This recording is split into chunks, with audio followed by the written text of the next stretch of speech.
Pag-usapan natin ito mga mensahe ng ating mga top officials in relation sa Independence Day celebration. Unahin natin ito kay Sara Duterte kasi ang mensahe ni Sara Duterte parang tapos yung kanyang kapatid na si Pulong Duterte mga kababayan may mensahe din para sa Independence Day celebration. Yan report ng News 5 po. Sabi dito, Representative Duterte sa araw ng Kasarinlan, ibinahagi ni Davao City 1st District. Araw na yun, maraming buhay ang naialay, pamilyang nagkawalay at kinabukasan nasira, makamit lamang ang Kasarinlan. Sina Jose Rizal, Andres Bonifacio, Apolinario Mabini, Padre Gomez, Padre Burgos, Padre Zamora, San Juanico Bridge. Kaya personal na niyang pinuntahan para i-supervise at ipag-utos ang mabilis na nagbabagang mga balita at pagtalakay sa mga isyu ng lipunan. Pulsa, opinyon, banat at paglalantad sa katotohanan. Pulsa, what you see is what you get. You decide.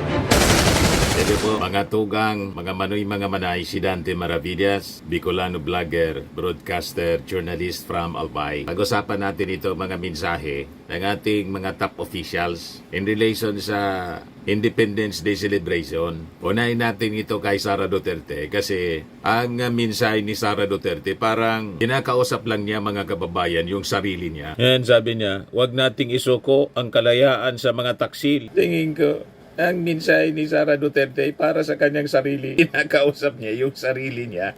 Sabi niya rito, kabilang sa mga hamon sa ating kalayaan ay ang pagmamalabis at katiwalian sa gobyerno, laganap na droga, problema sa edukasyon, kahirapan at gutom. Sakto po sa kasong impeachment, pagmamalabis, katiwalian sa gobyerno. Yun mismo ang laman ng articles of impeachment laban sa iyo. Tapos yung kanyang kapatid na si Pulong Duterte mga kababayan, may mensahe din para sa Independence Day celebration. Yan report ng News 5 po. Sabi dito, Representative Duterte sa araw ng Kasarinlan, ibinahagi ni Davao City 1st District, Representative Paulo Duterte, na sa kabila ng pagdiriwang ng araw ng Kasarinlan, mayroong kirot sa damdamin dahil patuloy na nakadetini ang kanyang amang si dating Pangulong Rodrigo Duterte sa ICC detention cell sa The Hague, Netherlands. Ayon sa kongresista, hindi ito dumaan sa tamang proseso at walang paggalang sa mga korte ng bansa. Yun ang mensahe niya mga kababayan. Sa simpleng salita, siya ay kinidnap ng isang administrasyong hindi kumikilala sa due process at hindi nirerespeto ang ating sistema ng hustisya. Hindi daw kumikilala sa due process. Itong pagkakulong nga po ng tatay ninyo ay ang mismong due process. Ang hindi kumikilala po, Pulong, sa due process, kayo, yung tatay mo, kasi yung mga biktima ng crimes against humanity, yun ang talagang hindi dumaan sa due process. Na-EJK po, thousands of them. And walang due process na binigay yung tatay mo. Kayo po, yung tatay ninyo po ay binibigyan ng due process na maidefend niya yung kanyang sarili, hindi dito sa Pilipinas kasi hindi man siya kinaso rito ng mga complainants. Walang tiwala kasi sa Korte ng Pilipinas noong panahon po ninyo. Panahon ng tatay ninyo, 2017 ito. Panahon ng tatay mo, final sa The Hague. And because of that, binibigyan siya ng due process ng The Hague, ng ICC. Yung sinasabi po ninyong dapat hustisya rito, yun ang ipinagkait kasi sa mga biktima ng EJK. Kaya hindi natin mapipilit yung mga nabiktima ng EJK na dito i-file. Wala ngang tiwala sila nung panahon ninyo. Naintindihan mo na, Pulong. Kaya baliktad po ang sinasabi ninyo na di binigyan ng due process. Binibigyan ng due process. Ang walang due process po, yung mga namatay sa EJK, sa war on drugs. Yan ang katotohanan yan. Kasi kung hindi kayo binigyan ng due process, di sana hindi siya nakakulong, kundi patay na rin sana yung tatay mo. Tulad ng mga biktima ng war on drugs. Binabaliktad ninyo lahat. Hindi ninyo pwedeng baliktarin ang kwento kasi tandang-tanda yan ng ating mga mamamayang Pilipino. Pasalamat na lang kayo kasi yung inyong tatay, nagawa niyang kumuha ng pinakamagaling na abogado. Pero yung mga biktima ng war on drugs, ngayon pa lang po sila. Butit may mga tumutulong sa kanila pero ang masamang katotohanan, patay na yung mga biktima. Yung tatay mo, buhay na buhay. Wala kayong karapatan na magreklamo tungkol sa due process kasi mismong tatay ninyo hindi nagbigay ng due process pero siya binibigyan ngayon ng due process. Naintindihan mo na, Pulong? Kaya sabi ni Neil Demandante, bakit may due process ba noong nakaupo? Tanong mo lang sa ama mong, you see, sabi ni Wang Boko, sana hindi tayo kumala sa ICC para igagalang tayo. Para bago hulihin ang may warrant, maidaan nila sa korte natin. Kaso hindi na tayo member. Kaya ayon, matulin pa sa sikat ng araw, lumipad na agad. Bakit pa kasi kumalas tayo? Wala namang mawawala yata kung hindi tayo kumalas. Kasi kung maayos ang bansa natin, hindi naman sila makikialam kung walang magrereklamo sa kanila. Ang kumalas yung tatay niya para makatakas sa accountability. Hindi pa rin nakatakas. Nahuli ni General Torre. You see? Sabi ni Joy Ignacio, problema nyo yan na pamilya, hindi yan problema ng bansa. Sabi ni Rica Palapo, ngayon naghahanap sila ng due process. The irony. Sabi ni Vilma Giban Remigio, due process daw. Nung panahon ng tatay, basta bang na lang, hindi uso due process. Ngayon, nangingi ng due process. Basag na basag ni Zipulong. O ngayon, buti papakinggan natin yung mensahe ng ating Pangulong Bongbong Marcos kasi matino yung mensahe para sa Independence Day. Dito may pakinabang tayo. Palakpakan. Di ba? Parang kampanya. Ang daming tao. 127 taon ang nakalipas na nang itinaas ang ating bandila sa Kawit, Cavite.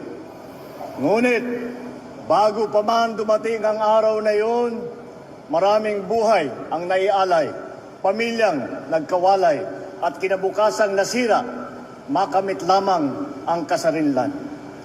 Sina Jose Rizal, Andres Bonifacio, Apolinario Mabini, Padre Gomez, Padre Burgos, Padre Zamora, Graciano Lopez Haena, Emilio Aguinaldo, Melchora Aquino, at libo-libo bayaning Pilipino na hindi napapangalanan. Sila ang mga Pilipinong nag-alay ng pawis, dugo at pangarap upang makamtan natin ang kalayaang ating tinatamasa. Mula sa kanilang sakripisyo, unti-unting umusbong ang Republika ng Pilipinas. Ngunit sa batang edad ng kasaysayan ng ating bansa, hinarap natin ang hamon ng digmaang pandaigdig, ang krisis sa langis, ang globalisasyon. Sa harap ng lahat ng mga hamon na ito, unti-unting lumakas at naging isang ang ating bansa. Pinagtibay ng apoy, ng sakripisyo at ng luha. Ngayon, malaya nating na ipapahayag ang ating saloobin nang walang kinakatakutan at malayang nagagawa ang naisin na walang iniiwasan. Dahil sa bagong Pilipinas, hindi kasalanan ang pagbibigay ng opinyon at lalong hindi mali ang kritisismo. Bagkus ito ang nagbibigay buhay at kinang sa ating demokrasya. Ngunit ang kalayaan at ang demokrasya, tulad ng pag-ibig sa tinubuang lupa, kailangang inaalagaan, binabantayan at ipinaglalaban. Dahil ang totoong kalaban ng kalayaan ay ang pagiging manhid. Manhid sa hinain ng taong bayan, manhid sa kalagayan ng ating kapwa, manhid sa kapanganan ng ating bansa. Tayong mga kagawad ng pamahalaan, mga tagapagmana ng kalayaan, huwag nating sayangin ang pagkakataon at tiwalang ipinagkaloob sa atin. Pananagutan, yan ang sigaw ng sambayanan. Mula sa sirang tulay, kalsada, mahal na pagkain, kakulangan ng kuryente, ang nais ng taong bayan ay tunay na pagkilos at na pagserbisyo. Ang solusyon ay ang pagpapaginhawa ng buhay ng bawat isa. Bilisan ang pagtugon sa pangangailangan ng ating mga kababayan. Taasan ang kalidad ng serbisyo at iwasto ang ating pagkukulang. Pananagutan natin hindi lang ang mga umaabuso sa tungkulin, maging ang mga nagkukulang sa paglilingkod. Malinaw na patama po, accountability. Papanagutin natin. Malinaw na patama po kay Sara Duterte. Di ba? Papanagutin natin, sabi ng ating Pangulong Bongbong Marcos. Kailangang accountability doon sa mga nag-aabuso sa poder, sabi ng ating Pangulo. Yung mga nagsasabi po na hinaharang ng ating Pangulo yung impeachment trial, wala pong katotohanan. Many times lininaw na yan ng ating Pangulo at ng Palasyo Malacanang ni Jose Castro. Ayaw sana niya. Kaya lang, na-impeach na si Sara. We have to respect the process. Tuloy dapat. Yan ang malinaw. Yung nansisisi sa ating Pangulong Bongbong Marcos sa issue ng impeachment, wala pong katotohanan ang inyong mga akusasyon sa ating Pangulong Bongbong Marcos. The fact na ang pumirma number 1 sa 4th impeachment complaint, si Sandro Marcos, anong ibig sabihin nun? At sinulong ni pinsan, Speaker Martin Romualdez. Anong ibig sabihin nun? Pinos ng majority members allied to the President na mga congressmen. Anong ibig sabihin nun? You have to read between the lines. Napakalinaw. Respect the due process. Ito na ngayon ang speech ng ating Pangulo. Dapat panagutin daw yung mga nang-aabuso. Ituloy natin ang mensahe sa Independence Day. Dahil mas madadama ng Pilipino ang kalayaan kung may pagkain sa hapag, may maayos na transportasyon, may gamot para sa mga may sakit, at may dignidad ang bawat manggagawa. At sa mga kapwa kong Pilipino, patuloy natin ipaglaban ang ating kasarinlan. Huwag natin kakalimutan na ang kalayaan ay hindi binibigay. If we look at what is happening around the world today, freedom is fleeting. Fake news and misinformation, herd mentality can erase our way of life, our culture, our value system that we hold so dear. Ang mga kasinungalingan walang hangganan, mga balitang walang katotohanan at maling impormasyon. Malinaw po na patama sa kampo ng mga Duterte. Kasi ang mga maling impormasyon, ang fake news, galing po sa kampo ng mga Duterte, mga DDS po ang nagpapakalat. Lalo na po si Atty. Harry Roque. Mga vloggers nila. You see, yan ang nilalabanan mga kababayan ngayon. Ito ang mga salot sa ating kalayaan. Salot sa kalayaan. Nakakalungkot din na may ilan din sa ating mga kababayan ay pinipilit ang maling paniniwala para sa interes ng iba at hindi para sa kapakanan ng ating mga kababayan Pilipino. Maging mapanuri tayo lagi. Alamin natin ang totoo. Labanan ang mga kasinungalingan. Piliin natin maging tapat kahit walang nakakakita. Piliin natin na manindigan, lalo na kung may nagkakamali. Piliin natin ang pagkakaisa sa gitna ng pagkakaiba. Let us honor this day not just by remembering the sacrifices of our forefathers. We must live with the same courage and love of country. For freedom is not just something that we inherit, but a right that we must protect every single day. Kaya ngayong araw, habang ipinagdiriwang natin ang ating kalayaan, lalo natin paigtingin ang pagmamahal at paglilingkod sa ating minamahal na Pilipinas. Nasa ating kamay ang kapangyarihan na bumuo ng bagong Pilipinas na maaari nating ipamana sa ating mga anak at sa kanilang mga anak. Maraming salamat po. Mabuhay ang ating mga bayani. Mabuhay ang sambayan ng Pilipinos. At mabuhay ang bagong Pilipinas na ating araw-araw na ipinipili. Magandang umaga po sa inyong lahat. Di ba pa, mga kababayan, napaka-inspiring message ng ating Pangulong Bongbong Marcos. Nakikinig siya po at kaya hindi siya nakikisali dito sa kaguluhan sa impeachment po. Hindi nangangahulugan na ayaw niya ng accountability. Sinabi niya po, mga kababayan ngayon mismo. Gusto niya kasi Tutok pa rin siya sa trabaho. Anyway, hindi man niya trabaho yung mag-impeach. Trabaho yan ng Congress, trabaho ng Senado. Yung impeachment trial na kanyang inirerespeto. Kasi parte siya sa tinatawag na due process. Siya naman, nasa executive siya, tuloy dapat ang serbisyo sa ating mga mamamayang Pilipino. Kaya yung ginagawa niya, ikot ng ikot, galing pa lang po sa Palawan. Palawan, Siquijor po. Kasi may problema sila doon sa kuryente po, na ang provider pala po, pag-aaring company ni Manny Villar. Laging brown out doon. Kaya pinuntahan na mismo ng ating Pangulo. Yan o. Iginiit ni PBBM, hindi masolusyonan ng Siquijor Island Power Plant at ng gobyerno ang problema sa supply ng kuryente sa lalawigan. Yan o. Pakinggan ninyo yung sabi ng ating Pangulo. Hindi po pwedeng paano hindi bibigay. Hindi pwede. It just cannot be. Talk to the people na walang kuryente. There, the governor has to explain. He has to explain every day to his people kung bakit walang kuryente.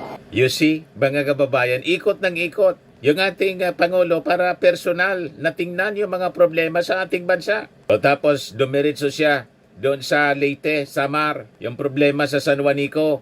Yan o, Marcos urgent repairs to San Juanico Bridge. Apektado kasi economy ng Samar, Leyte. Nag-utos siya na lagyan ng Mororo vessels sa gitna ng rehabilitation ng San Juanico. Kasi pinabayaan ito ng mga previous administration. Ang matagal na dapat ito na may maintenance repair na ginagawa. 53 years na ang San Juanico Bridge, sabi ng ating Pangulo, after na itayo ng kanyang tatay, si Apo Lakay. Yan yung ating Pangulo. Hands-on siya po.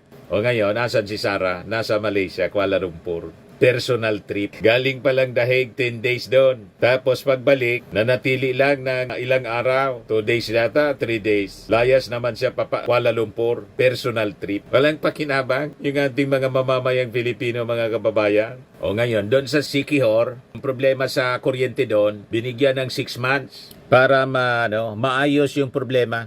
Sabi dito, yung ating Pangulo, nagsabi that the national government will be implementing an immediate short-term fix while working on a long-term solution to restore reliable power to the province. This situation is unacceptable. The victims are the ordinary people of Siquijor who cannot go about their daily lives and businesses. Ganon din sa Leyte and Samar, ito naman yung repair na San Juanico Bridge. Kaya personal lang yung pinuntahan para isupervise at ipag-utos ang mabilis na repair kasi apektado din yung negosyo ng dalawang probinsya. O ngayon, going back mga kababayan sa issue ng impeachment kay Sara Duterte, yung PhilConsah, nagsalita na rin po. Ayan o. Just in, PhilConsah reminds the Senate that accountability of public officials should not be thwarted by procedural invention or partisan maneuver. PhilConsah raised the following constitutional concerns. Una, grave abuse of discretion. Whether the Senate unlawfully suspended its jurisdiction already validly acquired as an impeachment court. Pangalawa, encroachment on the House exclusive power. Whether requiring the House to certify compliance with a 1-year ban infringes upon the House sole prerogative under Article 11, Section 3 of the Constitution. So grabe po yung ginawa ng Senado. Pati yung trabaho na sole power ng Kongreso, pinangialaman. Pero sinunod pa rin ng Congress, nag-certify sila ng resolution certifying na sumunod sa tamang proseso ang Congress. Tapos, number 3, circumlocutory delay. Whether imposing a novel requirements not found in the Constitution or Senate rules constitute a circumlocutory device designed to delay or defeat the trial. Sinasadya nila, mga kababayan, kung ano-ano na lang na ginawang motion na dapat out of order yung mga motion na yun. Motion to dismiss. Para lang po ma-delay. Napakasimple. Pwede naman sila, sabi ng mga legal luminaries, na umingi lang ng sertifikasyon. Yun ang sinasabi ni Risa Ontiveros, tapos ni Coco Pimentel. Di man na niya kailangan. Ibalik pa natin yan. Yung pagrimad niya, wala yan sa ating konstitusyon. Ang utos sa atin, mandato to try, hindi to dismiss or to remand. Wala talaga po. Ayaw makinig nila. Kaya naging kayaya yung Senado. Pinagtawanan ng ating mga law experts po. Pangapat, due process, whether raising possible defenses on behalf of the respondent, Vice President, compromises the impartiality of the Senate as an impeachment court. Nag-abogado na po yung mga senador. Yung trabaho ng defense panel, nang dapat abogado ni Sara nang gumagawa noon. Sila na yung gumawa. Kaya sabi ni Atty. Christian Monzon, isang constitutionalist, in a street language sa ngayon, siga-siga sila. Akala nila nasa kanila ang kapangyarihan. Ang kapangyarihan nila is provided by the Constitution. Hanggang dyan lang sila. Nagsiga-siga po. Si Robin Padilla gusto nang manakit.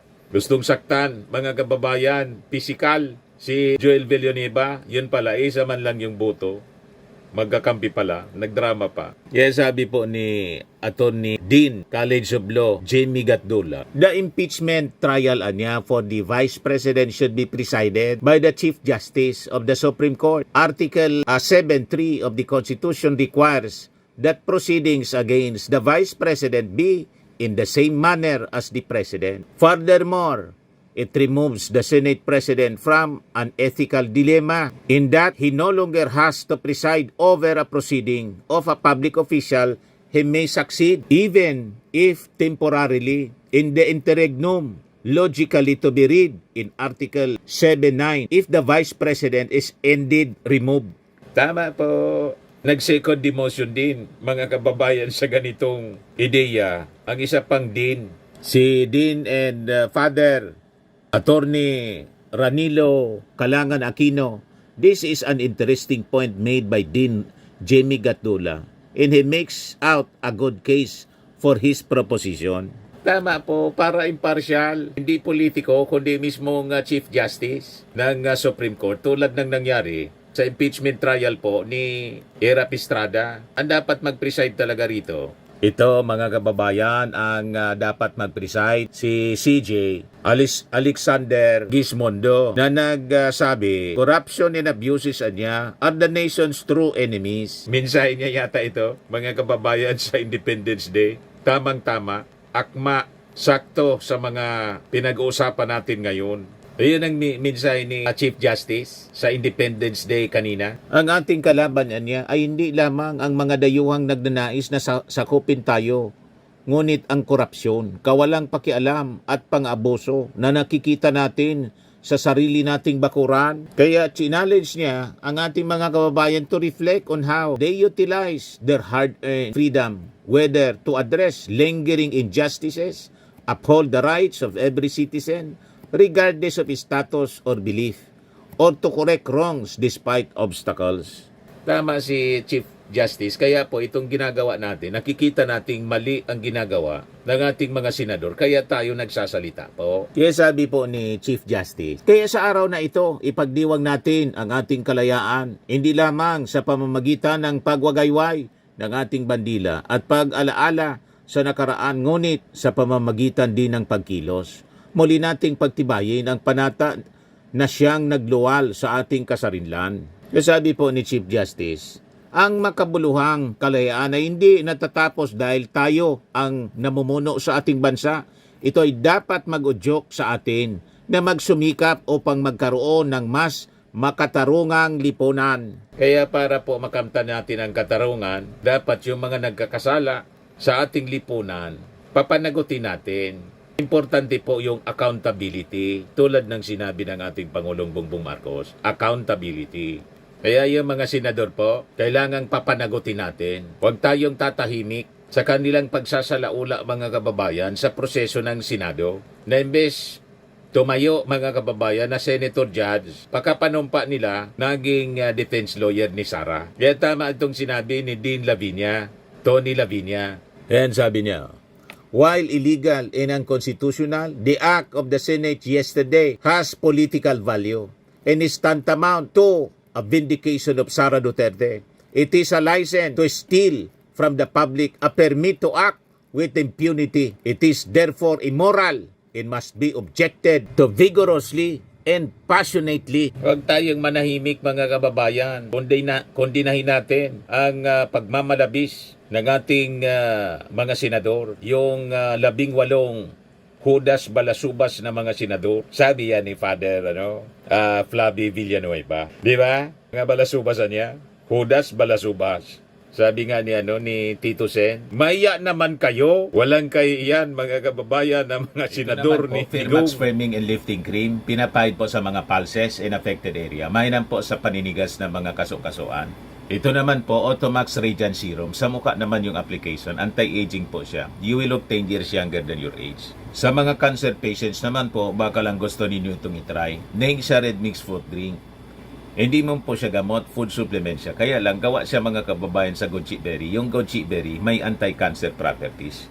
O ngayon, yung mga inquiries ninyo, dumiritso na lang kayo sa aming messenger sa Facebook para masagot namin agad. Ayos pa? Ayos na ayos niya, Mr. Maravilla. At sa mga naghanap po ng malinis and spacious fitness gym, pumunta lang po kayo sa aming Colossal Fitness Gym. May Grab ka rental din po kami. Ito naman po yung bago naming product na binibenta online. Eye Glow Serum, whitening po siya. Tingnan ninyo yung epekto sa aking anak na architect before and now. Yung mga inquiries po ninyo, dumiretso na lang kayo sa kanyang Facebook account, Riz Maravillas.